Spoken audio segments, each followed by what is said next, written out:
My parents, Earl and Norma Thompson, both in their 70s, were about to lose their entire $250,000 retirement savings to a ruthless gang of scammers posing as insurance agents, preying on their trust with slick phone calls and forged documents. They were one wire transfer away from being wiped out, their golden years in a small Texas town turned into a nightmare. I'm Harper Thompson, 32, the youngest in our family, just a bank teller in Lubbock, who everyone dismissed as a paper pusher with no real-world smarts. But when I saw the first red flag, something in me snapped. I wasn't going to let my folks become another statistic in America's elder fraud epidemic. And before we get back to the story, would you be kind enough to give this video a like? You know, every single like means a lot to me. It's the kind of encouragement that keeps me creating and bringing you even better stories tomorrow. The Texas sun was already scorching the parking lot outside First National Bank when I pulled into work at 7:45 a.m. on a Monday that felt like it was out to get me. Lubbock's flat, dusty sprawl stretched out beyond the bank's glass doors, oil rigs poking up like forgotten giants against the horizon. I'm 5'6", with sun-bleached hair pulled into a tight ponytail, freckles from too many summers helping Dad in the garage dotting my face. My hazel eyes caught details others missed. A nervous twitch in a customer's hand, a signature that didn't quite match. But to my family, I was still Little Harper, the kid who'd rather read than wrench on cars. Inside, the bank smelled of stale coffee and carpet cleaner. I adjusted my name tag, Harper Thompson, teller, and got to work behind the counter, the hum of the AC drowning out the early chatter. My folks, Earl and Norma, lived 20 miles north in Abernathy, in a ranch-style house with a creaky porch swing where we'd spent countless evenings arguing over Mom's chili recipe or Dad's old football stories. They'd built that life on Dad's mechanic wages and Mom's shifts at the diner, saving every penny for retirement. Now, at 72 and 70, they were supposed to be enjoying it, not fighting off vultures. My phone buzzed in my pocket as I counted a stack of 20s for Mrs. Jenkins, a regular who always smelled like lavender. A text from Mom. "Honey, got a call from the insurance folks. Policy needs a quick update. Dad's handling it." My stomach did a flip, like I'd just missed a step on a staircase. I'd been helping with their bills for years, noticing weird charges lately. $50 here, $100 there, labeled processing fees. I'd mentioned it before, but my big brother Wyatt always shut me down, saying I was making mountains out of molehills. Wyatt, 38, was the family rock, built like a linebacker from his Texas Tech days, running Dad's old auto shop with a swagger that filled any room. He'd tease me over Sunday dinners. "Harper, stick to your spreadsheets, kid. Leave the real world to us grease monkeys." It wasn't mean-spirited, just classic big brother ribbing, but it stung like a paper cut every time. To him, my job was just pushing buttons and smiling at customers, not exactly saving the world. I typed a quick reply to Mom. "Can you send me the details?" But my fingers hesitated. I didn't want to sound like the paranoid kid sister again. Mrs. Jenkins handed me her deposit slip, and I forced a smile, my mind racing. That insurance call didn't sit right. I'd seen too many scam alerts at the bank. Stories of retirees losing everything to fake charities or investment opportunities. My gut screamed this was one of those. After my shift, I drove the familiar stretch of I-27 to Abernathy, the road lined with cotton fields and the occasional tumbleweed skittering across like it had somewhere to be. The Thompson house came into view, its faded yellow paint glowing under the late afternoon sun, the porch swing swaying in the breeze. Inside, it smelled like Mom's baking, cornbread probably, to go with tonight's dinner. Dad was in his recliner, flipping through a car magazine, his calloused hands still smudged with old grease stains. Mom bustled in the kitchen, her silver hair tied back, humming some old country tune. "Hey, sweetie," Mom called, wiping flour off her hands. "You're early. Hungry?" I hugged her, the familiar scent of her rosewater perfume grounding me. "Mom, about that insurance call, what did they say?" Dad looked up, his gray eyes narrowing. Just routine, Harper. Guy named Mr. Reynolds from Secure Life Insurance. Said our policy's out of date. Needs a small transfer to keep it active. No big deal. My heart sank like a stone in a pond. Secure Life? I'd never heard of it in 7 years at the bank. Dad, can I see the paperwork? These things can be scams. He chuckled, waving a hand. You're always worrying, kiddo. It's fine. Before I could push, Wyatt's truck roared into the driveway, the familiar rumble shaking the windows. He strode in, all 6'2" of him, wiping oil off his hands with a rag. What's this? Harper playing detective again? He grinned, ruffling my hair like I was still 10. Wyatt, I'm serious, I said, brushing him off. Scammers target people like Mom and Dad. I see it at work all the time. He leaned against the counter, crossing his arms. Sis, you count cash for a living. Don't turn a phone call into a crime spree. Dad's got it under control. Mom set a glass of sweet tea in front of me, her smile soft but firm. We appreciate you looking out, honey, but we're not senile yet. I bit my lip, the frustration bubbling like a pot left too long on the stove. They weren't listening, and every second they brushed me off felt like a step closer to disaster. I sipped the tea, the cold sweetness doing nothing to cool the fire in my chest. I'd have to dig deeper on my own.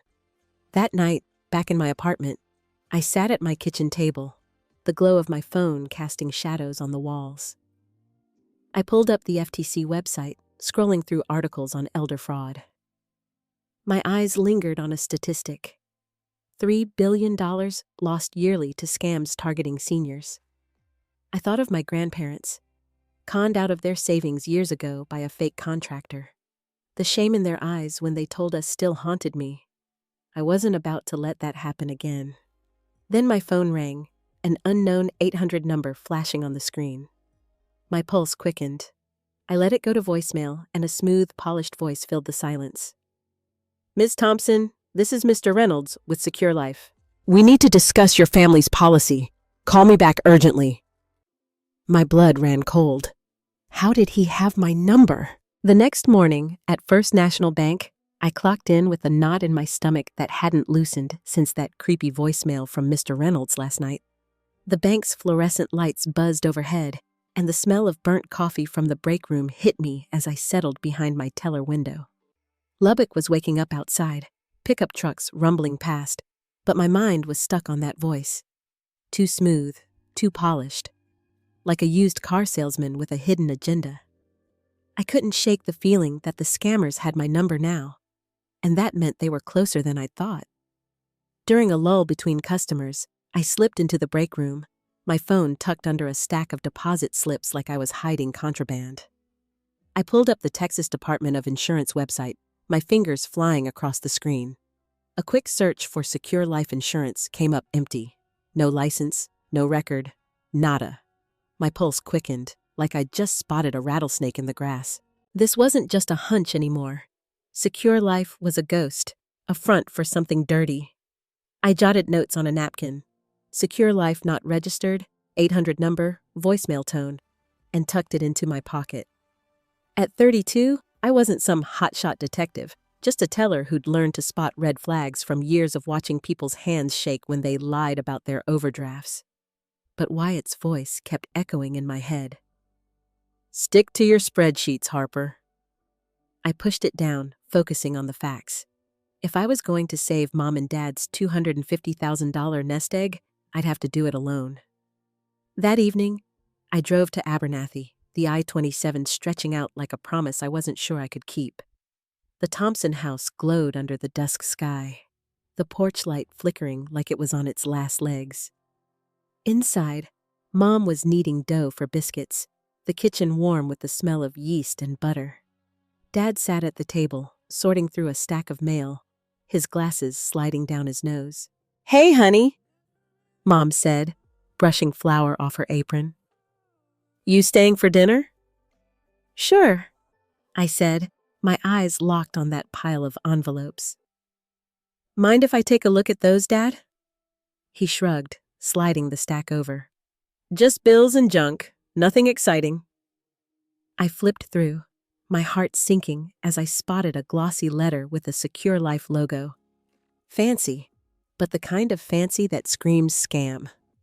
It was addressed to Dad, marked, Urgent, Policy Adjustment Required. Tucked inside was an invoice for $200 labeled Processing Fee. The paper felt cheap, the ink smudged like it had been run off a home printer. Dad, this doesn't look right, I said, holding it up. I checked. Secure Life isn't a real company. He frowned, peering over his glasses. It's got their letterhead and everything. Mr. Reynolds said it's standard. Before I could argue, Wyatt's boots thudded through the screen door. He took one look at me waving the letter and groaned. Harper, what now? You digging through their mail like some wannabe cop? I'm trying to help, I snapped, my voice sharper than I meant. This is a scam, Wyatt. That invoice is fake. He snatched it from my hand, scanning it. Looks fine to me. You're blowing this out of proportion, sis. Let Mom and Dad handle their business. Wyatt, people lose everything to stuff like this, I said, my cheeks flushing. I see it at the bank. Retirees cleaned out because no one listened. He crossed his arms, his linebacker frame filling the doorway. And you're what? The family savior? You're a teller, Harper, not Sherlock Holmes. Back off. Mom stepped in, her voice soft but firm. Both of you, stop it. Harper, we appreciate you, but we're not kids. We'll call Mr. Reynolds tomorrow and sort it out. I swallowed hard. The words I wanted to say stuck in my throat like a bone. They weren't listening, and every second they brushed me off felt like watching a train barrel toward a cliff. I stayed for dinner, forcing smiles through Mom's biscuits and Dad's stories about fixing a '67 Mustang. But my mind was elsewhere. I kept seeing my grandparents' faces, the way they'd gone quiet after losing their savings to a con years ago. That hollow look in their eyes. It wasn't happening to my parents. Not on my watch. Back in my apartment that night, I sat cross-legged on my couch, the TV muted, casting a faint glow over my cluttered coffee table. I pulled up the FTC website again, digging into scam tactics. Spoofed numbers, fake invoices, polished scripts, it all matched. But Wyatt's words gnawed at me. You're a teller, not Sherlock. Was I in over my head? I thought of calling it quits, letting Mom and Dad figure it out. But then I remembered Grandma's trembling hands when she admitted they'd lost everything. I couldn't walk away. At work the next day, a customer named Mrs. Delgado came to my window, her hands shaking as she handed me a withdrawal slip. It's for an insurance fee, she said, voice low. They said my policy lapsed. I froze, the hairs on my neck standing up. Who called you, ma'am? Some company, Life Secure or something, she said, fumbling with her purse. My heart raced. It was too close to Secure Life. I leaned forward, keeping my voice calm. Mrs. Delgado, can you tell me exactly what they said? I've seen this before. It might not be legit. Her eyes widened as I walked her through the red flags, showing her how to check for fake companies. By the time she left, she'd canceled the transfer and thanked me with tears in her eyes. Helping her felt like a small win, like I wasn't totally crazy. It lit a fire in me. Mom and Dad weren't the only ones at risk, and I wasn't stopping now. That night, I borrowed Dad's phone under the pretense of checking an app update. While Mom washed dishes, I slipped into the living room and installed a call recording app, my hands sweaty as I hid it in a folder labeled Utilities. Back home, I played the latest voicemail from Mr. Reynolds, his voice dripping with fake urgency. Mr. Thompson, we need that payment by tomorrow to secure your benefits. Something was off. The cadence, the slight digital echo. It wasn't just slick. It sounded engineered, like a deepfake I'd read about in a fraud alert. I saved the file to my laptop, my fingers trembling with a mix of fear and excitement. This was proof, real proof. But as I stared at the glowing screen, a chill ran through me. If I was right, I was poking a hornet's nest. And if I was wrong, I'd be the family screw-up, just like Wyatt always said. The glow of my laptop screen faded as I shut it down. The weight of Mr. Reynolds' fake voice still ringing in my ears. I'd recorded proof, but my family's dismissal, Wyatt's eye rolls, Mom's gentle brush-offs, made me feel like I was shouting into a West Texas windstorm. Still, I wasn't giving up. Not after helping Mrs. Delgado at the bank. Not after hearing that digital echo in the scammer's voice. I had something real, and I was going to make them listen.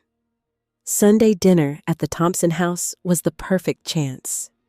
The drive to Abernathy felt shorter tonight, the I-27 stretching out under a sky bruised with purples and oranges. I pulled up to the familiar ranch-style house, the porch swing creaking in the evening breeze, and carried a folder of evidence, printouts of the fake Secure Life invoice, screenshots from the Texas Department of Insurance showing no record of the company, and a transcript of that creepy voicemail. My hands were clammy, but I was ready to lay it all out. Inside, the kitchen smelled of Mom's pot roast, rich and savory, the kind of comfort food that usually eased any tension. Dad was at the table, flipping through a stack of bills, his glasses fogged from the steam of his coffee. Mom hummed softly, setting out plates. Wyatt, fresh from the auto shop, kicked off his boots by the door, his flannel shirt still smudged with grease. "Hey, sis," Wyatt said, grabbing a beer from the fridge. "You here to play detective again?" I forced a smile, clutching my folder. "Something like that. Can we talk about the insurance stuff after dinner?" Mom glanced over, her silver hair catching the light. "Honey, let's not ruin a nice meal." "It's important," I said, my voice steady but firm. "I've got proof this time." Dinner was quieter than usual, the clink of forks against plates louder than our small talk about the Cowboys' latest game. My stomach churned, not from the food, but from the fight I knew was coming. After we cleared the dishes, I spread my evidence across the table, the papers crinkling under my fingers. "Look at this," I said, pointing to the invoice. "The font's off, the logo's pixelated. Secure Life isn't registered anywhere. And this voicemail?" I played it on my phone, Mr. Reynolds' slick voice filling the room. "It's got that robotic edge, like a deepfake. These guys are pros, and they're after your savings." Dad leaned forward, squinting at the papers. Mom's hands twisted in her apron. Wyatt crossed his arms, his jaw tight, but he didn't interrupt. I walked them through every detail, the fake company, the spoofed number, the $3 billion seniors lost to scams each year. My voice shook a little, but I kept going, fueled by the memory of Grandma's defeated slump when she lost everything. Dad rubbed his chin. "That invoice did look fishy.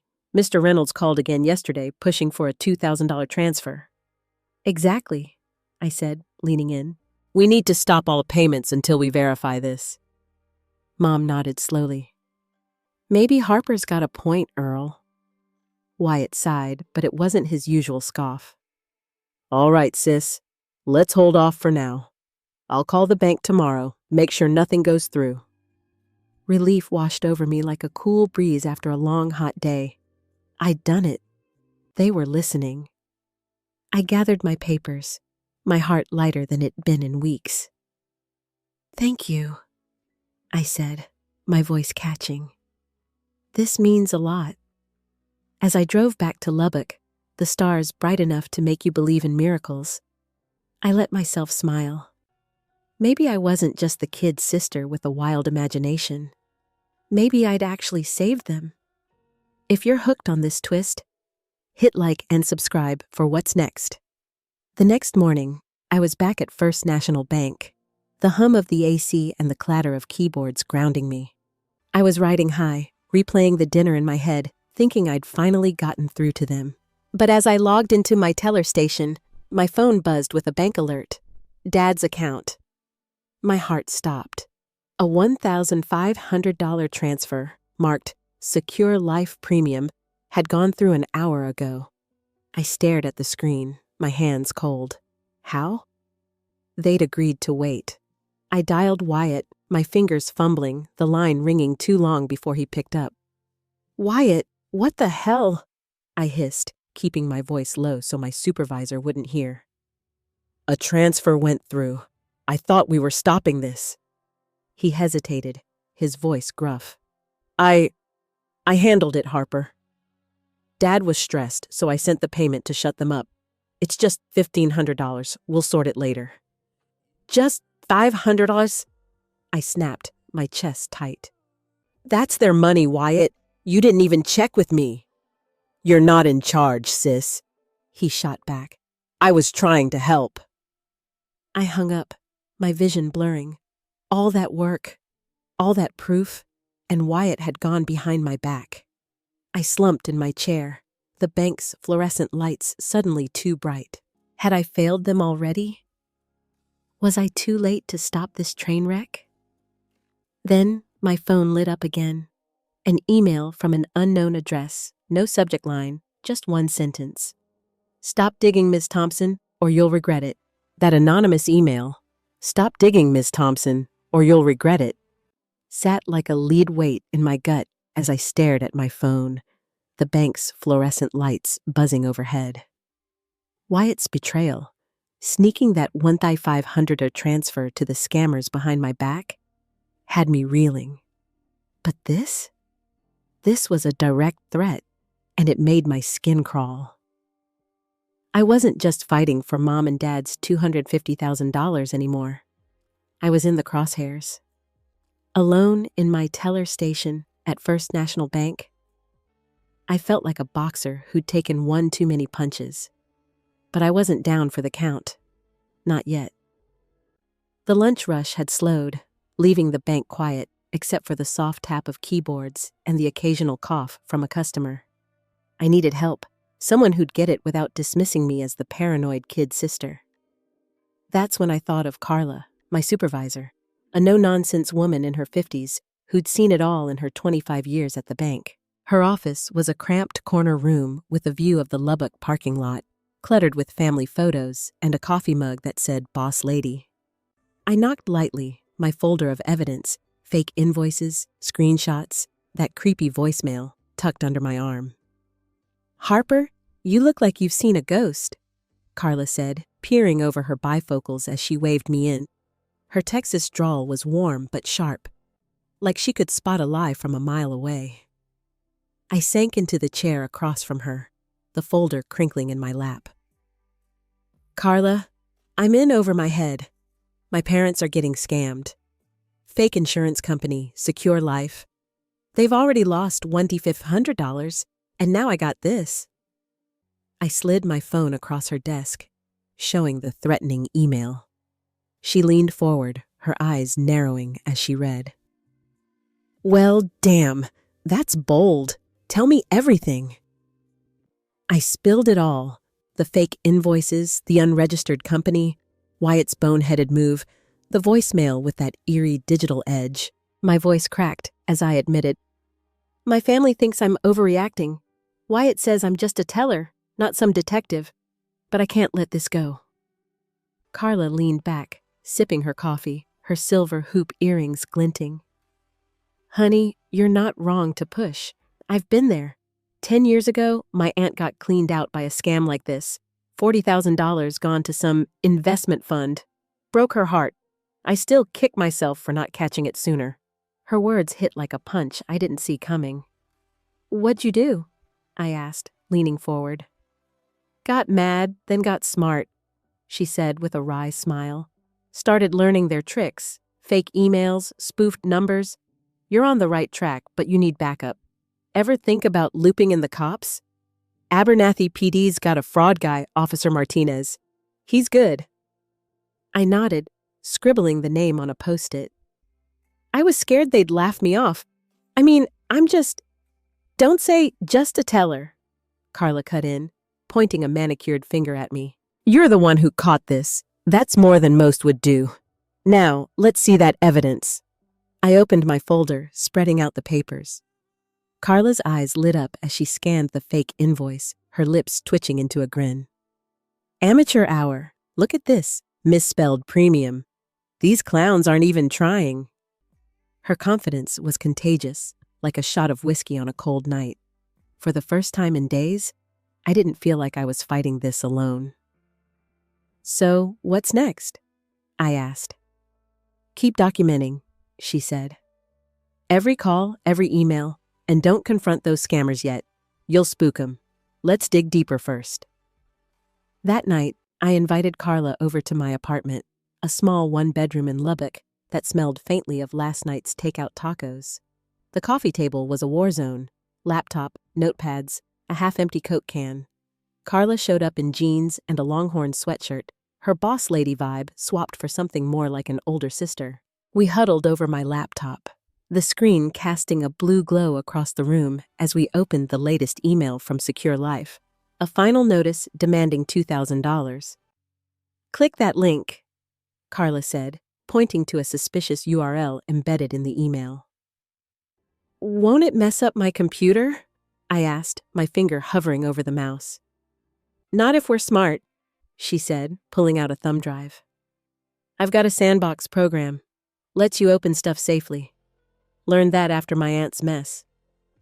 We opened the link in her secure software, and sure enough, it led to a phishing site designed to steal login info.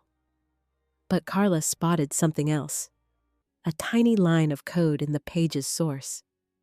That's malware, she said, her voice low. These guys are phishing for more than just money. They're after bank accounts, passwords, the works. My heart pounded like a jackhammer. This was bigger than I'd thought. Not just a con, but a full-on cyber attack. How do they even do this? I asked, my voice barely above a whisper. Boiler rooms usually, Carla said, leaning back. They set up in some shady office, maybe in Florida or overseas, with scripts and fake IDs. My aunt's scammers were out of Miami. Yours sound like the same breed. I scribbled notes, my hands shaking, but my resolve hardening. Carla's story about her aunt wasn't just talk.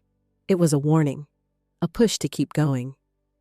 I thought of Mom's tired eyes, Dad's stubborn trust in Mr. Reynolds. They weren't just numbers on a bank statement. They were my family, the ones who'd taught me to ride a bike, who'd cheered at my high school graduation even when I barely scraped by. I wasn't letting them down. As Carla packed up to leave, she gave me a quick hug. You're doing good, Harper, but watch your back. That email threat? They know you're sniffing around. I nodded, my throat tight. Thanks, Carla, for everything. After she left, I sat alone, staring at the phishing site still open on my screen. The cursor blinked like a heartbeat, daring me to keep going. But then my phone buzzed, another unknown number. My finger hesitated over the answer button, fear and defiance battling in my chest. What did they want now? My phone screen glowed in the dark, that unknown number staring back at me like a challenge I wasn't sure I could meet. The apartment was quiet, save for the hum of the fridge and the faint buzz of a Lubbock streetlight outside my window. Carla's words echoed in my head. Watch your back. And the phishing site we'd cracked open just hours ago made it clear. These scammers weren't just after Mom and Dad's $250,000 anymore. They knew I was onto them. And that last email, "Stop digging, Ms. Thompson, or you'll regret it," felt like a snake rattling its tail. I let the call go to voicemail, my heart pounding like a bass drum at a high school pep rally. When I played it back, Mr. Reynolds' voice slithered through the speaker, smooth as ever, but with a new edge. Mr. Thompson, this is Secure Life Insurance. We require a $10,000 transfer by noon tomorrow to maintain your policy's benefits. Failure to comply will result in legal action and forfeiture of all coverage. Legal action? My hands shook as I saved the audio. This wasn't just a con anymore. It was a full-court press, and they were playing dirty. At First National Bank the next morning, I could barely focus. The clatter of coins in the counting machine sounded like gunfire in my head. I kept replaying that voicemail, the $10,000 demand ringing louder than the $50 fees, or Wyatt's dumb $1,500 transfer. This was a quantum leap, a gut punch that could wipe out half my parents' savings in one shot. I checked their bank app on my lunch break, my fingers slick with sweat as I logged in with Dad's credentials. He'd given me access years ago for emergencies. No new transfers yet, but the threat hung over me like a West Texas thunderstorm ready to break. I needed to warn them, but after Wyatt's betrayal and Mom and Dad's stubborn trust in Mr. Reynolds, I wasn't sure they'd listen. I drove to Abernathy after my shift, the I-27 blurring past as my mind churned. The Thompson house was lit up, the smell of Mom's chicken fried steak wafting through the screen door. Dad was in his recliner, a Western on the TV, while Mom fussed over a salad. Wyatt wasn't there, probably at the shop, avoiding me after our last fight. "Harper, you're pale as a ghost," Mom said, setting a plate for me. "Everything okay?" I took a deep breath, clutching my phone like a lifeline. "No, Mom, it's not. I got another call from Secure Life. They're demanding $10,000 by tomorrow, threatening to sue if you don't pay." Dad muted the TV, his brow furrowing. 10 grand? That's crazy. Mr. Reynolds said it was just small fees to keep things current. "It's a scam, Dad," I said, my voice cracking. "They're not real. That legal threat? It's fake, meant to scare you into paying." Mom's hands froze on the salad bowl. "But they sent papers, honey. Official ones." "Forged," I shot back, pulling up the voicemail on my phone. I played it, letting Mr. Reynolds' oily voice fill the room. "Listen to him. He's not a lawyer. He's a crook." Dad rubbed his temples, looking older than his 72 years. "I don't know, Harper. Maybe we should just pay it, avoid the hassle." I wanted to scream, but I kept my voice steady. "If you pay, they'll ask for more. They always do. Please, just wait." Mom nodded slowly, but Dad just stared at the floor. I left feeling like I'd won a battle, but was losing the war. Back in my apartment, I was pacing, the weight of that $10,000 demand crushing me. Then my phone rang again. No caller ID. My stomach twisted, but I answered, my voice sharp. "Who is this?" A pause, then a low, unfamiliar voice, cold as a winter night. "Ms. Thompson, you're sticking your nose where it doesn't belong. Stop now, or you'll be sorry." The line went dead. I stood frozen, my breath shallow, the room spinning. My first instinct was to call Carla, but it was midnight. She'd be asleep. I sank onto the couch, the darkness pressing in. They knew my name, my number. Were they watching me? My apartment, with its thin walls and single deadbolt, suddenly felt like a trap. I thought of quitting, of letting Mom and Dad handle it, of walking away before things got worse. I could almost hear Wyatt's voice. "You're just a teller, Harper." But then I saw Grandma's face in my mind, the way her hands shook when she told us about the contractor who'd conned her out of her life's savings. She'd trusted the wrong people, just like Mom and Dad were doing now. I'd been a kid then, powerless, but I wasn't anymore. I couldn't let fear win, not when my parents' future was on the line. I opened my laptop, my hands still trembling, and pulled up the evidence folder, recordings, screenshots, that phishing site Carla and I had uncovered. I added the new voicemail and the threatening call to the list, my fingers moving faster now, fueled by a mix of fear and defiance. If these scammers thought they could scare me off, they didn't know Texas grit. But as I saved the files, a new email popped up. No sender name, just a single line. "Last chance, Harper. Back off." My heart stopped. How deep was I in? That chilling email, "Last chance, Harper. Back off," stared at me from my laptop screen, the words burning into my brain as I sat frozen in my Lubbock apartment. The clock on the wall ticked past midnight, the silence heavy except for the faint hum of traffic outside.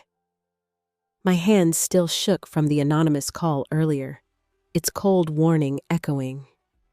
"Stop now, or you'll be sorry." The scammers weren't just after Mom and Dad's $250,000 anymore. They were coming for me. But giving up wasn't an option. Not with Grandma's broken voice in my head, reliving the scam that stole her savings years ago. I had to keep going, even if it felt like walking into a buzzsaw.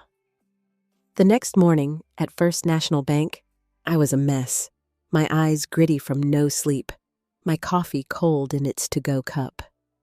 The $10,000 demand from Secure Life, coupled with those personal threats, had me jumping at every phone ping. I couldn't shake the thought that maybe I'd missed something simple. What if this wasn't a scam at all? What if it was a glitch in the bank's system, some internal error letting these transfers slip through? I'd seen it before, software bugs mislabeling transactions, freaking out customers.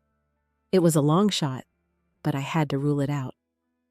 Between customers, I ducked into the break room and called the bank's IT support line, my voice low to avoid nosy coworkers.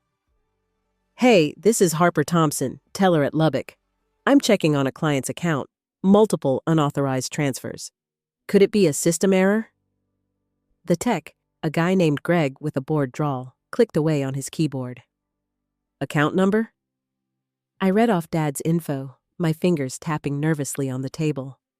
After what felt like forever, he came back. "No glitches here. Transactions look manual, initiated from the client's end. Check their login activity." My stomach sank. No glitch. It was them, Mr. Reynolds and his crew. But I wasn't giving up yet. I spent my lunch break digging into Dad's account logs, my laptop balanced on my knees in the bank's cramped break room. The smell of microwave popcorn hung in the air as I traced every login. Same IP, same device, all from Abernathy. It wasn't the bank's fault.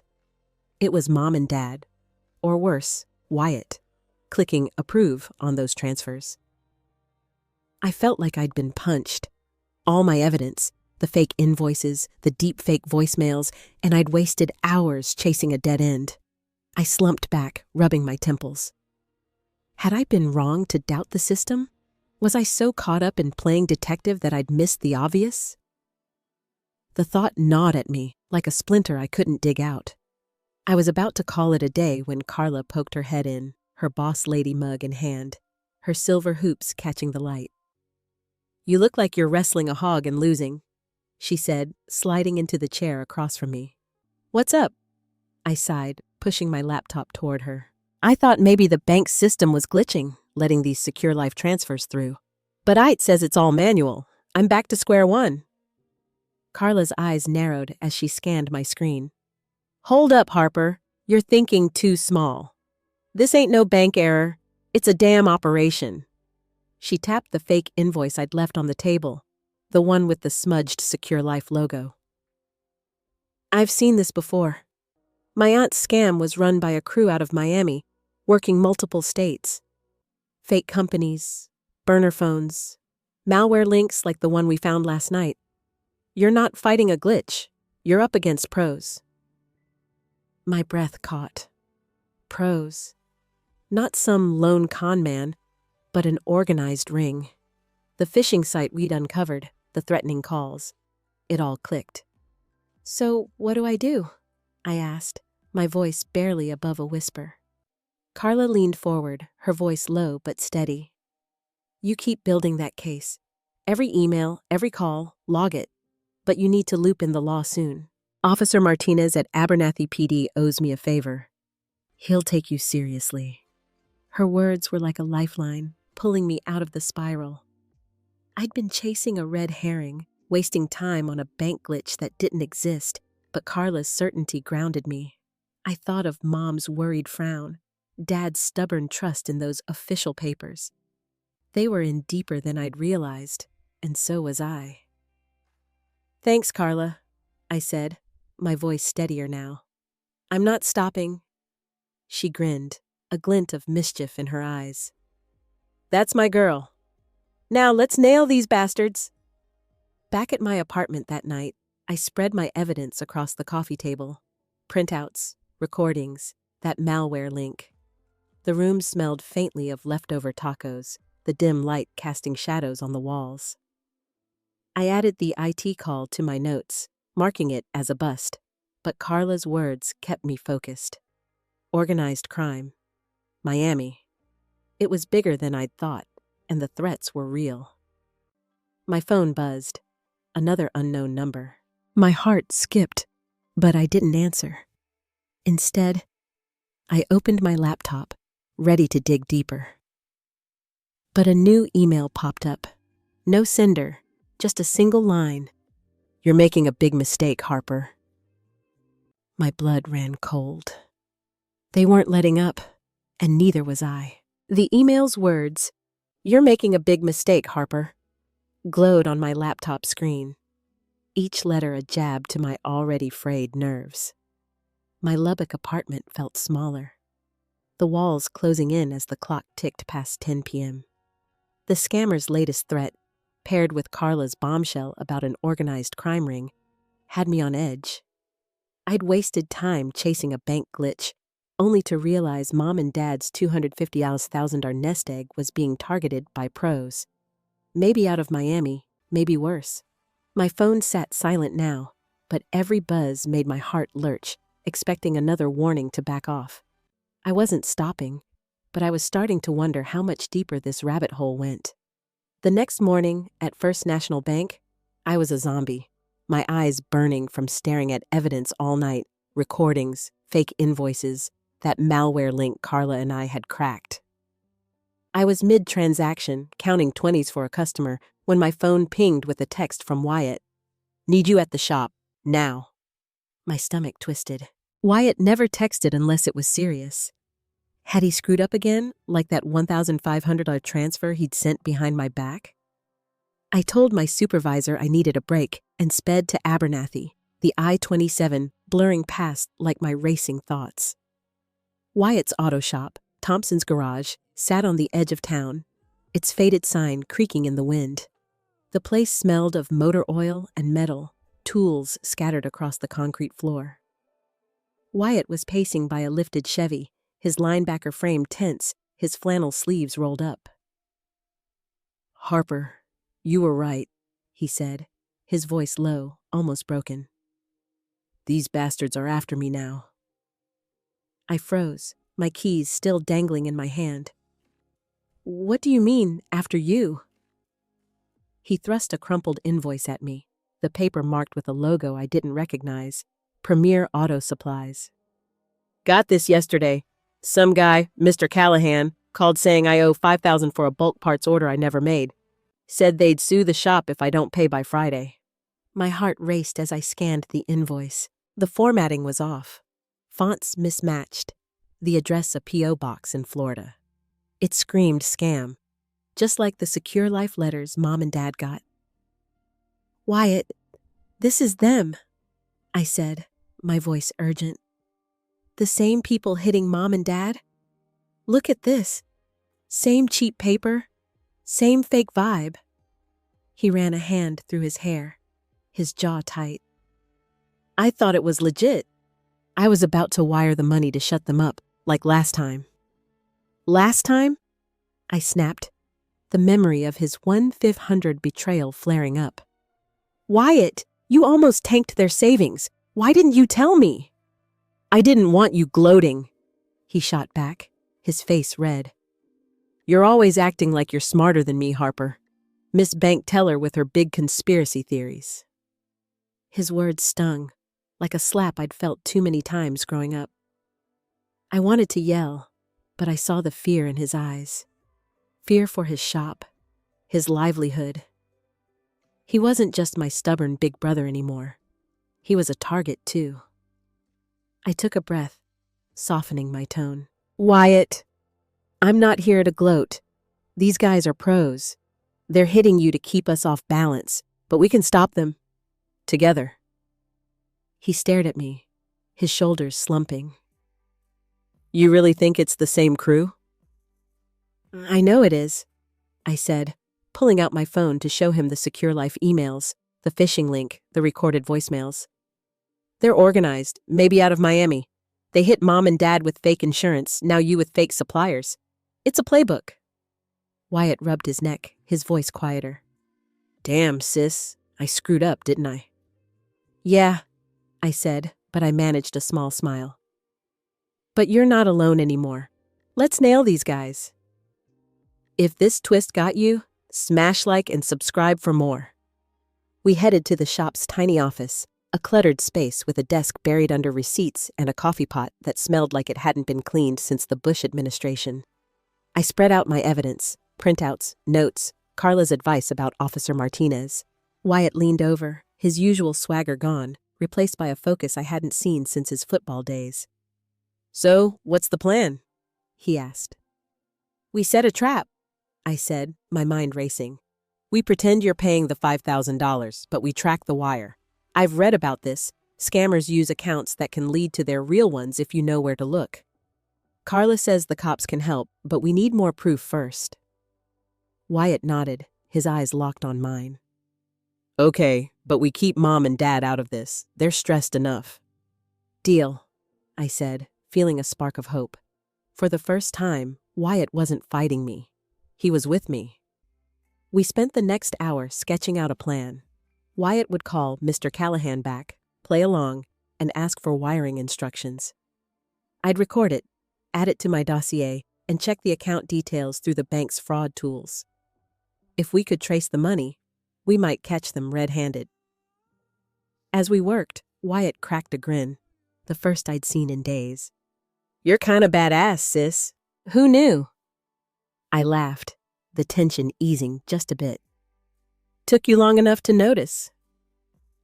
But as we finalized the plan, my phone buzzed with another email. No sender, just a photo. A blurry shot of my car parked outside the shop. My breath caught. They weren't just watching. They were close. Too close. The blurry photo of my car parked outside Wyatt's shop stared back at me from my phone, a silent threat that made my heart hammer against my ribs. The scammers weren't just words on a screen or voices on a call anymore. They were watching, close enough to snap a picture in broad daylight. I was in Thompson's garage office with Wyatt, our plan to trap the scammers with a fake $5,000 wire transfer barely formed, when that email landed like a grenade. The air smelled of motor oil and stale coffee, but all I could feel was the chill of being hunted. Wyatt, leaning over my shoulder, saw the photo and cursed under his breath. Harper, what the hell have you gotten us into? He muttered, but his voice held more worry than blame. For the first time, we were in this together, but the stakes were climbing faster than a Texas twister. By the time I got back to my Lubbock apartment, the clock was pushing 11 p.m., the city's streetlights casting long shadows through my blinds. I double-checked the deadbolt, my hands shaky, and sank onto the couch, my laptop open to the evidence folder, recordings, fake invoices, that malware link Carla and I had cracked. But before I could add the photo to the pile, a new email popped up, marked, Urgent, Final Notice from Secure Life Insurance. My stomach lurched as I opened it. The message was blunt. Mr. Thompson, due to non-compliance, a $20,000 payment is required by 5 p.m. tomorrow to avoid legal action and policy cancellation. Failure will result in a lien on your assets. Attached was a PDF stamped with a fake court seal, demanding the wire transfer to a Florida account. 20 grand. That wasn't just a chunk of mom and dad's $250,000 nest egg. It was a knockout blow. I called Wyatt immediately, my voice tight. They're upping the ante. $20,000, Wyatt. By tomorrow. They're threatening a lawsuit. He groaned through the phone. Jesus, Harper. We need to tell mom and dad, now. I drove to Abernathy, the I-27, a dark ribbon under a moonless sky, my knuckles white on the steering wheel. The Thompson house was lit up, the porch swing still as I let myself in. Mom was in the kitchen, her hands busy with a dish towel, but her eyes were tired, like she hadn't slept well in days. Dad sat at the dining table, a stack of papers in front of him, his glasses low on his nose. Wyatt was already there, pacing, his boots scuffing the hardwood. "Harper, what's this about?" Dad asked, his voice gruff but shaky. "Wyatt said it's urgent." I set my phone and the printed email on the table, the fake court seal glaring under the light. "This came tonight. Secure Life is demanding $20,000 by tomorrow, saying they'll sue if you don't pay." "It's a lie, Dad. They're scammers, and they're getting desperate." Mom's hand flew to her mouth. $20,000? Earl, we can't afford that." Dad's face hardened, his fingers gripping the paper. "They sent legal documents, Harper." "Looks real to me. Maybe we should just pay it. Get them off our backs." "No!" I snapped, louder than I meant. "That's what they want. You pay this, they'll come back for more. They're not a company. They're criminals." Wyatt stepped forward, his voice steady. "She's right, Dad. They hit my shop too, with a fake $5,000 invoice. Harper caught it. We're setting a trap to trace their account." Mom's eyes darted between us, her voice trembling. "But what if they sue us, Wyatt? We could lose the house." "They won't," I said, forcing calm into my voice. "These are fake threats. I've got proof, recordings, phishing links, everything. But we have to stop this now." Dad shook his head, his voice low. "Harper, you're a teller, not a lawyer. What if you're wrong? We can't risk everything on your hunch." His words cut deeper than I expected, like a knife twisting in an old wound. I'd fought so hard to make them see, and now, with $20,000 on the line, they were still doubting me. Wyatt caught my eye, his expression softer than usual. "Dad, listen to her. She's been right all along. I didn't believe her either, and I almost cost us big." Mom reached for Dad's hand, her voice pleading. "Earl, maybe we should wait. Just a day or two." Dad sighed, rubbing his temples. "Fine, one day. But if this goes south, Harper, it's on you." I nodded, my throat tight, but the weight of their doubt pressed harder than ever. Back at my apartment, I checked Dad's bank app on my phone, my heart racing as I logged in. An alert flashed. A $20,000 transfer to Secure Life was pending, set to process at noon tomorrow. My breath caught. They'd already started the transaction, probably Dad, too scared to wait. I had less than 24 hours to stop it, or half their savings would vanish. I paced the room, the smell of cold coffee grounding me as panic clawed at my chest. I thought of Grandma, her voice breaking as she told us about losing everything to a scam.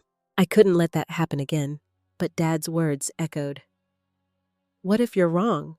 The threats, the photo of my car, the fake legal letter. It was all closing in, and I was running out of time." Then my phone buzzed. Another email, no sender. "Don't test us, Harper. Pay, or we come for you next." The latest email. "Don't test us, Harper. Pay, or we come for you next."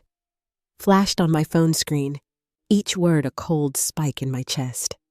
I stood in my Lubbock apartment, the faint smell of stale coffee clinging to the air, the clock ticking past midnight. The scammer's $20,000 demand hung over my parents' heads like a guillotine, with a pending transfer set to drain half their $250,000 nest egg by noon. Wyatt was finally on my side, but Mom and Dad's doubts, "What if you're wrong, Harper?" still stung. And now the scammers were targeting me personally. The photo of my car, the threatening calls, this email, they were closing in, and I was running out of time to stop them. The next morning, I woke to my phone buzzing like an angry hornet. An unknown number. My heart pounded, but something snapped inside me. Anger, not fear. I'd had enough of their games. I answered, my voice sharp as a tack. "Who is this?" A pause, then that slick, too smooth voice I knew too well. "Ms. Thompson, this is Mr. Reynolds, with Secure Life Insurance. I understand you've been interfering with your parents' policy. I need to speak with Mr. Thompson immediately. I gripped the phone so hard my knuckles whitened. You're not speaking to anyone, you lying snake. I know Secure Life's fake. I've got your voicemails, your phishing links, your forged invoices. You're a scammer, and I'm coming for you. The line went silent for a heartbeat, then a low chuckle. You're making a mistake, Harper. You have no idea who you're dealing with. The call cut off, leaving my ears ringing. My hands shook, but a fire burned in my chest. I'd thrown down the gauntlet, and there was no going back. I sped to Abernathy, the I-27 a blur of cotton fields and dust. The Thompson house was quiet when I arrived, the morning sun glinting off the porch swing. Mom was in the kitchen, her hands trembling as she poured coffee. Dad sat at the dining table, staring at the fake legal letter from Secure Life, his face pale. Wyatt was there, his boots still on, like he'd rushed over from the shop. Harper, what's going on? Mom asked, her voice thin. You look like you're about to start a war. I just did, I said, setting my phone down hard. I told Mr. Reynolds he's a fraud. He hung up, but I'm done playing nice. Dad's eyes widened, his coffee mug frozen halfway to his mouth. You did what? Harper, you can't just accuse people like that. What if they sue us? They won't, I said, my voice steadier than I felt. It's all fake. Courts, invoices, everything. I've got proof. I pulled out my folder, recordings, screenshots, the malware link Carla and I found. These guys are criminals, Dad. They're after your savings, Wyatt's shop, maybe more. Mom sank into a chair, her hands twisting in her apron. But they sounded so official. How could we be so wrong? Wyatt stepped forward, his voice firm but gentle. Because they're good at this, Mom. I fell for it too. Almost wired $5,000 for fake parts. Harper's the only one who saw through it. He looked at me, his usual swagger replaced with something like respect. Show them, sis. I spread the evidence across the table, walking them through it like I was presenting a case in court. The fake Secure Life logo, the unregistered company, the phishing site, the deepfake voice in the voicemail. I played the latest recording, my confrontation with Mr. Reynolds, his chilling chuckle at the end. Mom gasped, her hand covering her mouth. Dad's jaw tightened, his eyes flicking from the papers to me. Harper, Dad said, his voice low. You're saying we almost lost everything? Almost, I said, meeting his gaze. But we're stopping it. Together. Wyatt nodded, his hand on Dad's shoulder. She's right. I was an idiot for doubting her. We need to trust Harper now. Mom reached for my hand, her eyes wet. I'm so sorry, honey. We should have listened. I squeezed her hand, my throat tight. For the first time, they saw me. Not the kid sister, not the just a teller, but someone fighting for them. It felt like a weight lifting, but the victory was short-lived. My phone pinged as we sat there. A new email from no sender, just a single line. You'll pay for that call, Harper. Watch your back. Attached was another photo. This time, me walking into the bank yesterday, my ponytail swinging, my breath caught, fear clawing at my chest. They weren't just threatening my parents' money anymore. They were coming for me, and they were closer than I'd ever imagined. The photo of me walking into First National Bank, my ponytail swinging, stared back from my phone screen. A chilling reminder that the scammers were watching my every move.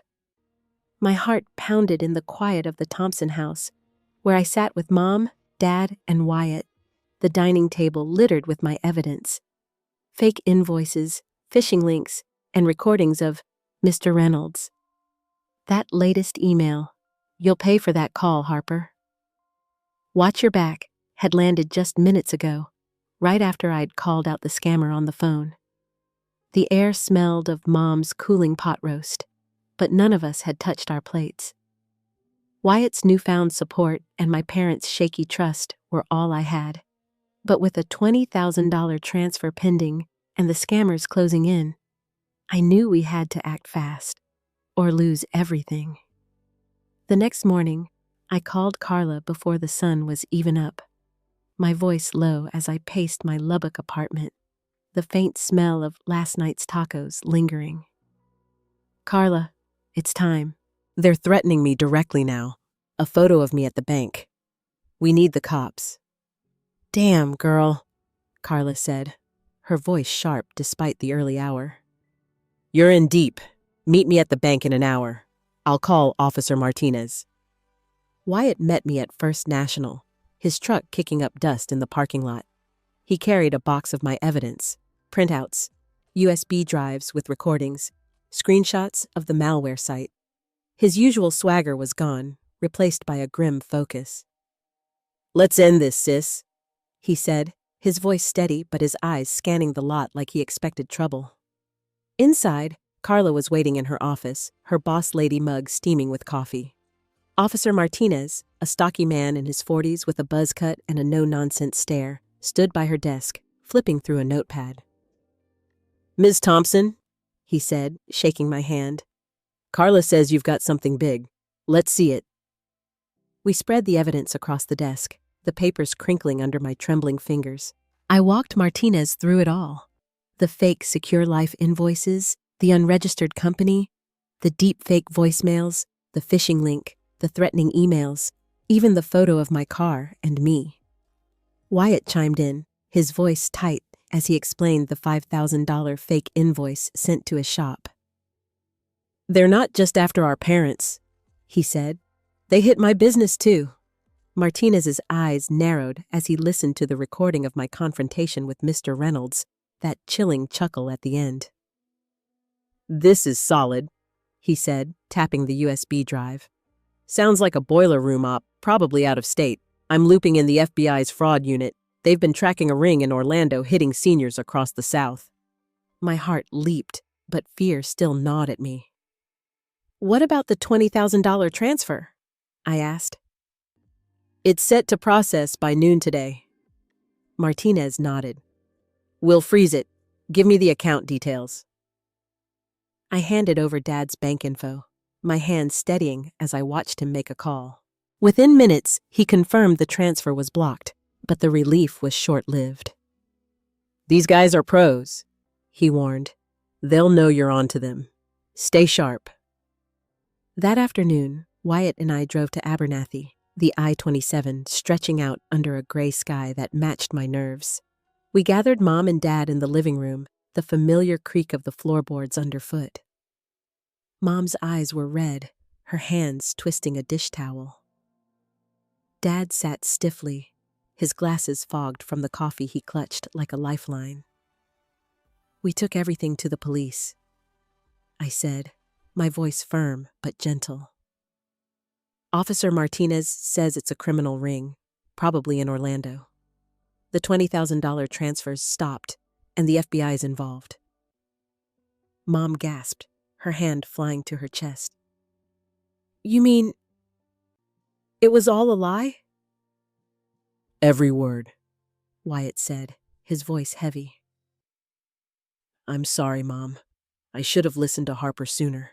She's been right this whole time." Dad set his mug down, his face crumpling. "Harper, we thought you were just worrying too much. We could have lost everything."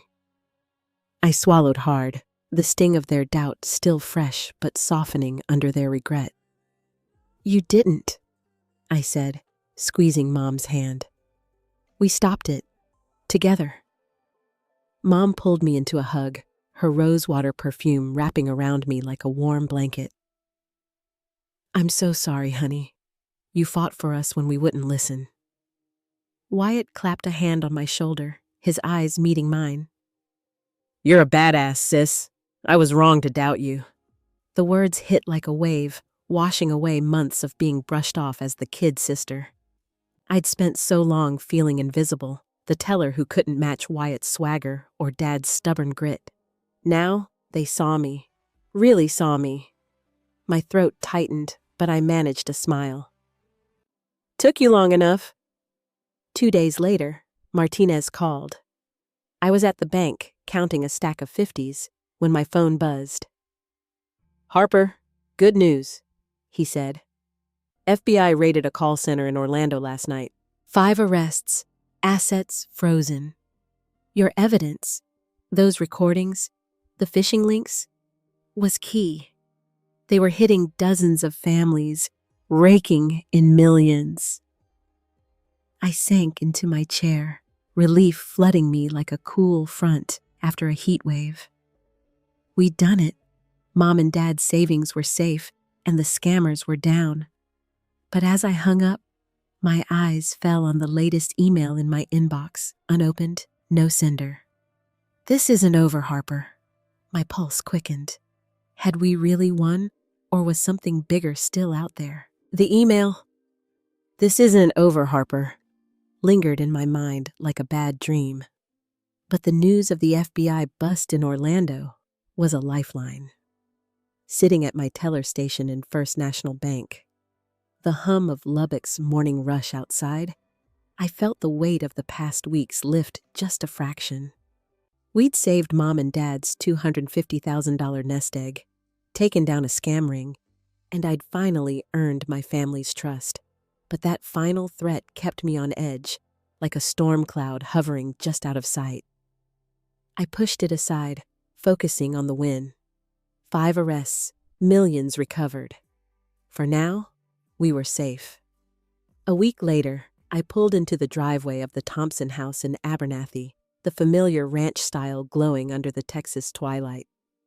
The porch swing swayed gently, and the smell of Mom's cornbread wafted through the screen door. Inside, the dining table was set for Sunday dinner, the good plates out, a rare sight. Dad was carving a roast, his hands steadier than they'd been in days. Mom bustled in the kitchen, her silver hair catching the light, while Wyatt set out glasses, his flannel shirt swapped for a clean button-up. The air felt different, warmer, lighter, like the house itself was breathing easier. "Harper, you're here!" Mom called, pulling me into a hug that smelled of rosewater and flour. Sit, we've got a lot to celebrate." I smiled, my chest tight with something softer than the fear I'd carried for weeks. We settled around the table, the clink of silverware mingling with the low hum of a country song on the radio. Dad raised his glass of sweet tea, his gray eyes meeting mine. "Harper, we owe you an apology," he said, his voice gruff but warm. "We thought you were just, well, worrying too much. But you saved us.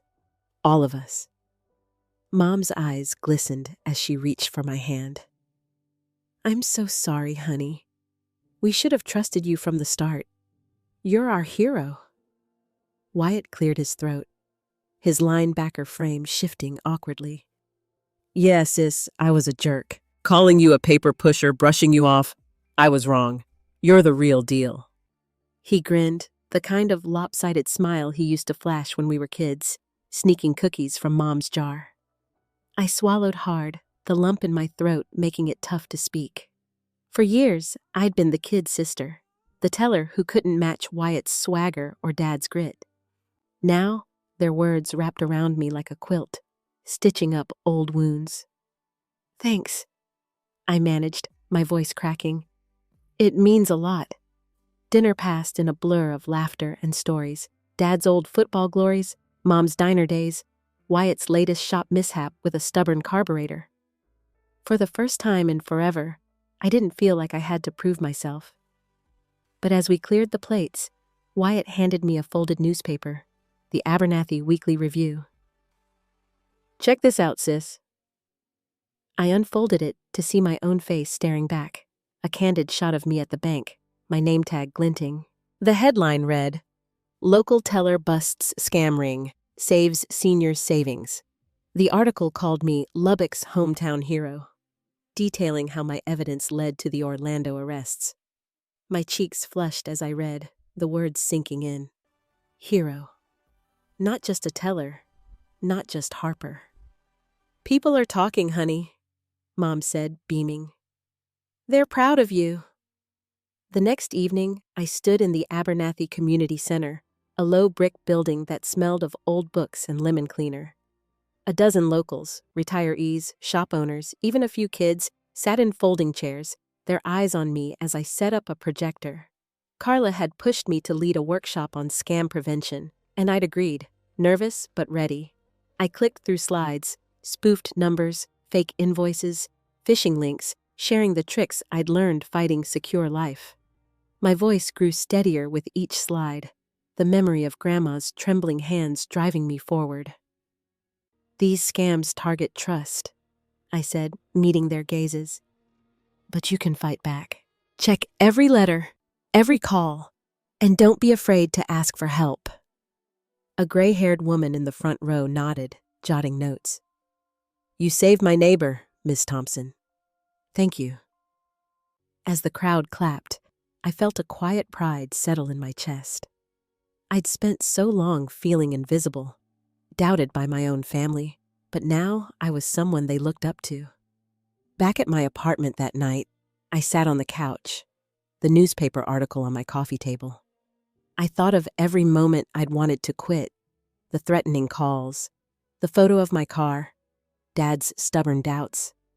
I'd pushed through, not just for them, but for me, to prove I was more than they thought. And maybe, just maybe, I'd proven it to myself too. But as I turned off the light, my phone pinged. A new email. No sender. Nice try, Harper. We're not done. My heart skipped. The FBI had their arrests, but was this really over? The latest email. Nice try, Harper. We're not done. Sat unopened in my inbox, a shadow I couldn't shake even after the FBI's bust in Orlando. I'd saved Mom and Dad's $250,000 nest egg, earned my family's trust, and been dubbed Lubbock's hometown hero by the local paper. But that lingering threat kept me glancing over my shoulder. Sitting in my apartment, the Abernathy Weekly Review still open on my coffee table, I felt the weight of my journey.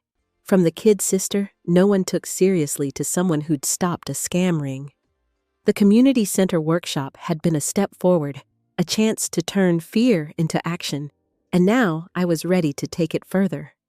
A week later, I stood in the Abernathy Library, a cozy space smelling of old books and polished wood, its shelves lined with worn paperbacks and local history tomes.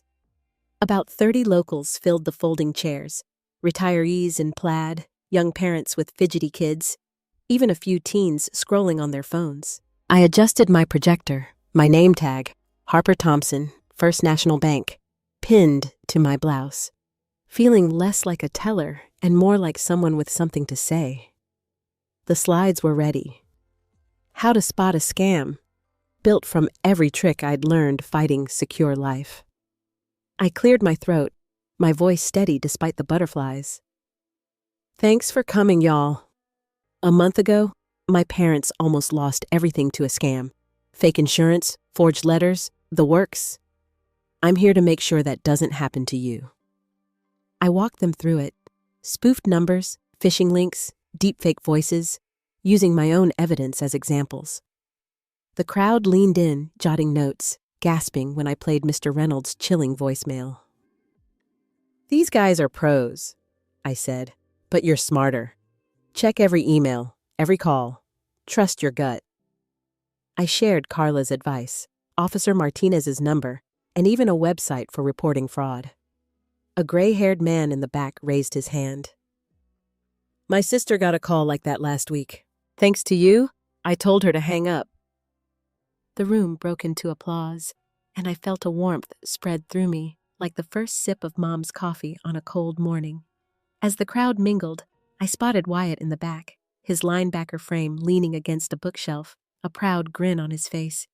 He'd driven from his shop just to be here, his boots still dusty. He caught my eye and gave a thumbs up, mouthing, "You're killing it, sis." After the workshop, Wyatt helped me pack up, stacking chairs like we were kids cleaning up after a church potluck. "I gotta say, Harper," he said, his voice low, "I'm damn proud of you. You took on those bastards and won. And now this? You're saving people." I smiled, my throat tight. "Thanks, Wyatt. Means a lot coming from you." He laughed, ruffling my hair like when we were kids. "Guess I owe you for saving my shop, too. Never doubting you again." Back home that night, I sat on my couch, the Lubbock skyline a faint glow through my window. The newspaper article lay beside me, its headline, "Local Teller Busts Scam Ring," a reminder of how far I'd come. I thought of every moment I'd felt small. Wyatt's teasing, Dad's stubborn doubts, my own fear when those threatening emails hit. I'd been the underdog, the teller no one took seriously, but I'd kept going. Grandma's trembling hands, her broken voice after losing everything, had driven me to fight. For my family, for myself, for people like that man's sister in the audience tonight. The community was listening now, checking their emails, calling out scams. I'd started something bigger than me. If this moved you, like comment and share, then subscribe and watch the next story on our channel.